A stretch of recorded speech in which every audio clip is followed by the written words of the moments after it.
E olha, trocando um pouquinho aqui o destaque, o presidente Lula e o presidente da China, Xi Jinping, conversaram por telefone.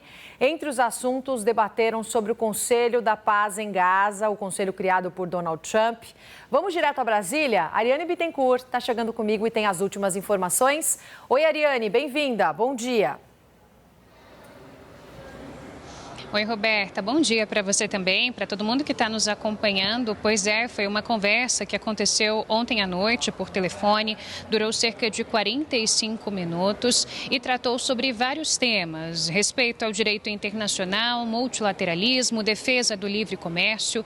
Xi Jinping e Lula defenderam os papéis dos dois países nas defesas de tudo isso que eu acabei de citar. Também conversaram sobre o compromisso de fortalecimento das Nações Unidas como um caminho para a defesa da paz e da estabilidade no mundo, segundo informou o Palácio do Planalto. Os dois também discutiram, Roberta, as relações bilaterais entre os dois países, relações comerciais. Nesse contexto, inclusive, o presidente Lula anunciou ali que vai conceder uma isenção de algumas categorias de vistos a cidadãos chineses, como reciprocidade à medida que foi feita por parte da China no ano passado. A mídia estatal chinesa também divulgou um comunicado a respeito dessa ligação que aconteceu na noite de ontem.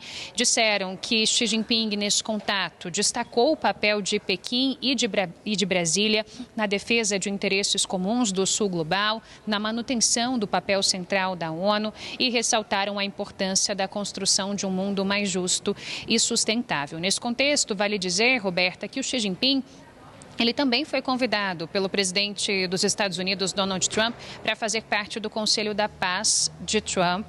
No entanto, assim como o Brasil, ainda não há informações sobre uma resposta formal do governo chinês ao presidente dos Estados Unidos. E essa conversa de ontem, de Lula, faz parte dessa estratégia adotada pelo governo brasileiro de acompanhar e também de conversar com lideranças internacionais a respeito da manutenção da paz em regiões conflagradas, da situação de Gaza e tentar de alguma forma sondar quais são as impressões a respeito desse conselho recém-criado por Donald Trump. Por hora, o Brasil ainda não respondeu ao convite da Casa Branca e também não tem pressa para fazê-lo, justamente para acompanhar qual que é a movimentação do cenário internacional, também calcular os prós e os contras de uma resposta favorável ou contrária a esse convite. Inclusive ontem, Roberta, o presidente Lula conversou com outras lideranças. Ele conversou por telefone, por exemplo, com o presidente da Autoridade Nacional Palestina, o Mahmoud Abbas, que apesar de ter ali todo o interesse na situação de Gaza,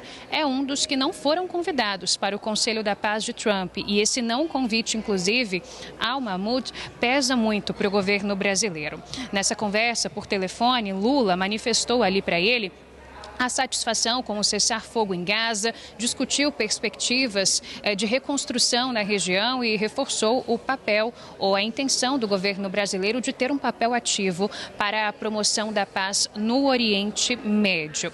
Ontem ainda, mais uma ligação, foram 3 ontem, do presidente Lula para outros líderes internacionais. Lula conversou com o primeiro-ministro da Índia, o Narendra Modi, sobre o cenário internacional. Eles reafirmaram a necessidade de uma reforma na ONU, no Conselho de Segurança também, abordaram a situação em Gaza, além de questões referentes ao multilateralismo e à democracia global. A título de conhecimento, o primeiro-ministro da Índia também foi convidado para o Conselho da Paz de Trump, mas até agora não respondeu. E na quarta-feira, para devolver para você, o petista presidente brasileiro conversou com o presidente da Turquia, o Recep Tayyip Erdogan.